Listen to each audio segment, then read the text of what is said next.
twins, it's me, Maya. Welcome back to a Wednesday upload, the day of the Gemini. I'm a Gemini. I've been wanting to do this video subject matter for a while now, since it was requested during my reaction to Amberlynn Reid era on my YouTube channel that I had for a split sec. When it comes to this whole like, oh, love's not enough, love's not enough. Can I tell you why you're saying that now? What a hopeless romantic person does. I should make a fucking video on this, bitch. You guys in the comments and shit were like, oh my god, yes, you actually should do a video on this subject matter. So, I'm doing it. I feel like subjects like this are just ever evolving and like ever solidifying, so it's like, fuck. But I do feel like I'm at a point in my life where I'm comfortable talking about it, so as comfortable as I can be. Fuck. I've learned so much shit. So much useful shit. Where I feel like I would be doing like my audience, my homies, a disservice if I didn't let y'all in on the inner mechanisms of my mind are an enigma. The inner machinations of my mind are an enigma. If I didn't let y'all in on like what I have fucking figured out. The hardest of ways. Fuck. Really quick though, let's point out the fact that I'm like hiding in the corner of my room. The harsh lighting just makes me look doo-doo. There's a vent that always turns on when like motion is detected, so every time I record it's just blowing air directly into my camera. Not cute. I'd rather be in the dark and hiding than have everybody like look at my fucking face. My hair is flat because I didn't blow dry it, and I don't have nails yet because every time I go to a nail salon they hack the fuck out of my nails and I end up bleeding, and I don't want to contract something. So I'm looking like this for now until I can find my footing. Today we're going to be talking about being a hopeless romantic, specifically the faults of being a hopeless romantic. What the fuck does that even mean? I know at this point a lot of my audience is like the same age as me. In the off chance that this does reach a younger audience, I'm telling you right now, if someone influential or that I loved told me these things, it literally would have changed the course of my life. As a veteran in the hopeless romantic field of warfare, as someone well versed in this shit, allow me to share what I learned at boarding school is fuck. So let's make sure that we're all on the same page here. The definition of a hopeless romantic is as follows. Someone who continues to believe in love no matter the struggles they might have experienced in the past. They choose to see the positive in relationships over the negative, believing wholeheartedly that love conquers all. Someone whose sole purpose in life is to love. Dude, every time I fucking like bring up my own stories, like I will never forget this one comment I got that was like, why do you always make it about you? Or something along those lines. And I'm like, because this is my fucking YouTube channel and people come here to fucking hear me talk shit. Obviously I have to fucking relate it to me somehow. So this is going to be the fucking part of the video where I relate it to me more specifically, okay? In my case, and I think in the most valid of cases, you were born that way. I don't know if I like the idea of like, oh, I didn't know I was a hopeless romantic until I met my partner. Because I think that just means like you're in love, but there's a definite difference between somebody who just didn't really give a fuck about love and then does because they met like the right person, or someone whose sole purpose it has been, always will be a lover, to be someone something. That's me, motherfucker. I never heard of how I feel in terms of my hopeless romanticness without the presence of media. Like I never heard it like via my friends. They never felt the same way as I did. I never heard it like in my family. Like no one in my family really felt the same way. So I was just kind of like navigating life, feeling very alone in that until media, which is entertainment, was involved. In a lot of ways that put a bad taste in my mouth because I'm like, this isn't entertainment, bitch. Like this is how I feel. Like genuinely how I fucking feel. But I ain't even that mad though, cause it made me feel happy that other human beings have the same vision for love and affection as I naturally do. It's a bit of a double-edged sword. It was like, wow, this doesn't happen in real life, but at least there's people that want it to. Well, the overall goal, more than any other dream I had in my life, was to be with my person. I feel like this might be the more unrealistic side of my expectations. I do believe that like I have one person that is the best fitting for me. I guess it's like a more rational way of putting it, but like in general, like my person. I feel connected with that ideology. My biggest goal, even more than making music, even more than being happy or healthy, is literally to be with my person. I get no greater joy. It is a complete natural feeling to who I am. Like, it's just ingrained in my nature. It's always on my mind, and that's just who I am. And I've never felt like I've needed to change that. I just was abusing that part of me. I was doing it wrong. I knew that it was exceptional and gonna be rare and hard to find, but out of desperation, I began to take matters into my own hands. I would go out to shows or like to the mall, and I'd be like, my special person is gonna be around the corner.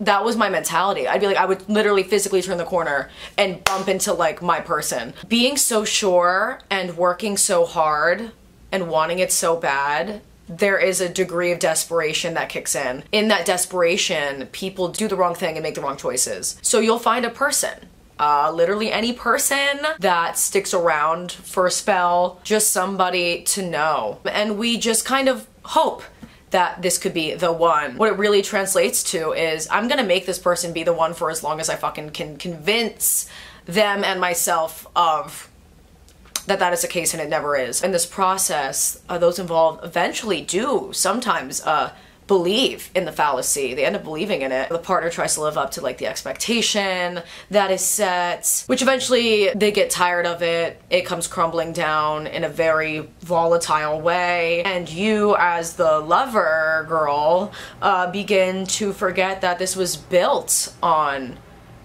your own wants and fantasies. It was built on a fallacy. Until you get the reminder that it's all a fucking lie. It's all for nothing, really. Which is so morbid, but it's so true. Something that's really important to take note of that a lot of people on my server told me to add is, like, in short, make sure you're falling in love with the actual person and not the idea of them, not what you want them to be. You know, and after time goes by, those lines get blurred. People get tricked into thinking that it is love.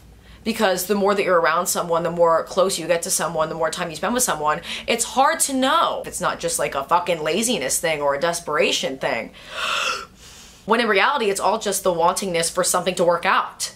We definitely need a word to describe this phenomenon. I have not been able to find one. If you know it, let me know. Fake love, not lust, because that has like an intimacy thing attached to it. The tricking of oneself into thinking that this is love when it's not. The reason why this even became relevant in recent times for me to touch on is because watching Amberlynn Reid describe her relationship with her now ex-girlfriend, wifey. Amberlynn claimed to be so madly in love with this girl, in her words, utterly in love with Feline, but then she in the next breath would be like, I'm okay with just being friends with her. Sometimes love isn't enough. I would love to do a reaction video to the voice memo with a like clip art fucking photo on it. Yeah, that one. I would love to make a video with me and my girlfriend sitting down and reacting to that. Let me know below if that's something you guys are interested in seeing, or like, has that ship sailed? Like, do we not care anymore?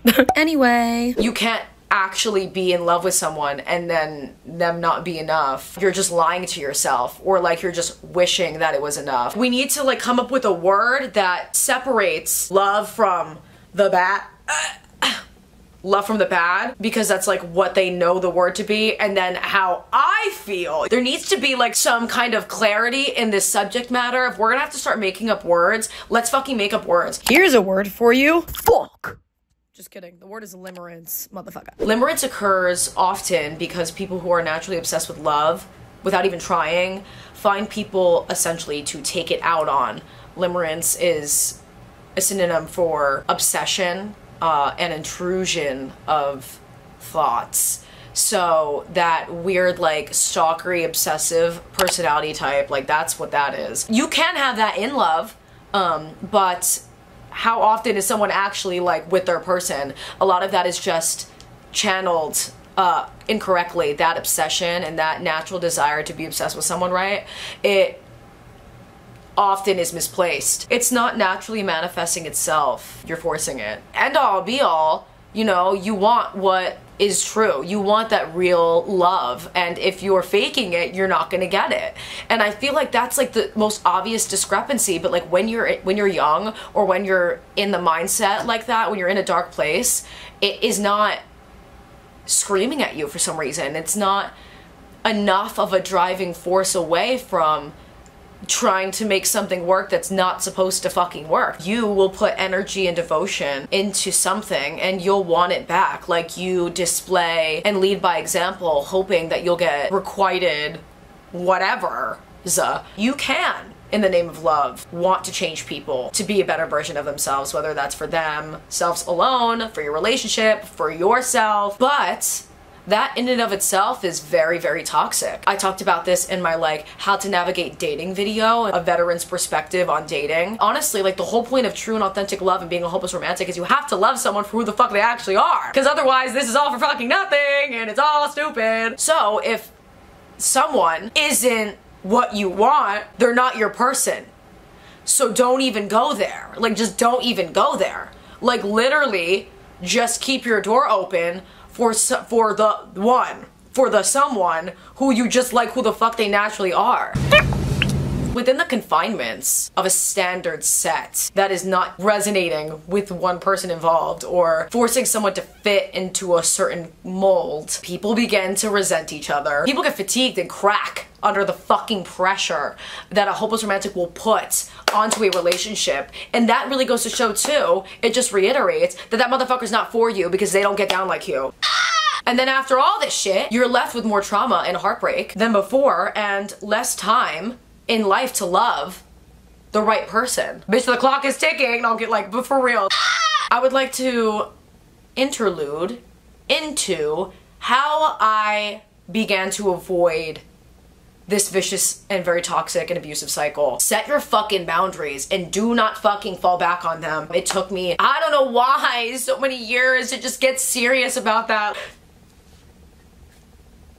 Before I started dating my current girlfriend, when I was on dating apps, I would literally be like, if you are not my soulmate, fuck off. I was very, very, very fucking clear about what I wanted. There was gonna be people watching this like, why are you so serious? Like, why are you rushing shit? And it's like, no, I'm not actually rushing shit. I'm letting time run its course. I'm letting it do its thing. But I have what I want set in fucking stone, and I'm not willing to play someone else's game. This is my fucking life. This is my level of comfortability, and I'm tired of putting my wants and what I deserve on the back burner and being burned in the process and getting trauma and doing the wrong thing for me just to feel something, anything. No, I'm gonna stick to my fucking guns and I'm going to find my person. Go on the dating app, right? I don't wanna fuck around. Fuck you. If someone's gonna be turned off by how serious you fucking are, then they're not for you. You know what I mean? It's literally, what do I always call it? Natural selection. If you're just relentlessly you, then the wrong people will eventually, you know, drop like fucking flies, bitch. They'll run away eventually. There's so many bitches I know that will be like, oh, it's better to be with this motherfucker than to feel alone. Ew. Literally wake up and not think like that. Or like just stop right now in this current exact fucking moment. I am telling you that it is fucking possible to find someone who just loves you. That wants to just fucking be with you so badly that they will do anything to make it work. It is possible because I'm living it. My 10 month was just yesterday. I've known my girlfriend now for 11 months. It's almost been a year. And it has been the most enlightening, enjoyable year of my fucking life. I feel finally. I mean, 24 years is a long time to wait, to want that so badly, and to fuck up for so many years, and now to finally have just what I always wanted. It's an honor to have grown with her. I'm tenfold of a better person since dating her. Hi. Hi. I have a question for you. I'm recording right now. Okay. Would you consider yourself a hopeless romantic? Yes. Is there anything you would like to share with the class? Never settle. And when you find the person that you're supposed to be with, you'll know. Because, like, the very first priority will be being with them, and then everything else is details. And there will be nothing that can keep you apart. Like, distance, you know, jobs, like, everything else is just details. Period. You love them. You should write If you want, because I know you love to write, you should write a little something that I can add in the video. Okay. While I'm recording this, and then we can go in Discord, yeah? Oakley dokley. Okay, nice little Sophia cameo. These are my concluding words for the video. Be with someone who wants to be an asset of positivity in your life. They want to be good to you and want good to happen to you. They would never jeopardize your safety.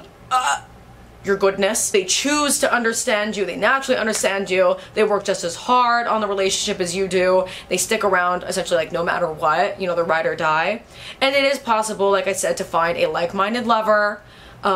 It's very rare, but in due time it will happen if you continue down a healthy path in your own right, and you keep your heart open. Someone in my server said, when is it time to let someone go? From a hopeless romantic standpoint, you have to never even grab onto someone if they don't fit the vibes. But let's say you get caught up in the mix. The second you realize that the relationship is not for you, it's a literal feeling you feel. You can't take it back. It's a natural instinct. I'd like to end this on, how do you know if it's love? And it's not just your hopeless romantic illness getting in the fucking way. No matter the trial or tribulation, your devotion will not waver. Neither will theirs. Your presence doesn't waver. Neither will theirs. Your wanting to be close to them doesn't waver, neither will theirs. You don't feel like it's a chore being with them, it feels like a necessity. They simply just make you happy, feel proud, strong, and protected. It's better to be with them than not. So I hope that video was enjoyable for you guys. Ladies, it's possible, that's all I gotta say. I fuck with y'all. What the fuck, that leeway is so bad. I fuck with y'all and like, yeah, oh my god. Anyway, okay, I love you guys, hope you learned a thing or two. Shouts out all the hopeless romantic girlies. If I missed anything, feel free to comment. If you guys have any ideas for videos for me, or things you want me to touch on, things you want me to talk about, go to my Discord server. Shouts out all my patrons on Patreon. I'm gonna post a snippet of one of my songs coming out on there, and I always post the album art first to there, like all the firsts, all the things that I find out about my music I put on there. And you know, you guys get your names in the video, so thank you guys so much for putting food on the table for me. Bye, fat ass. Okay.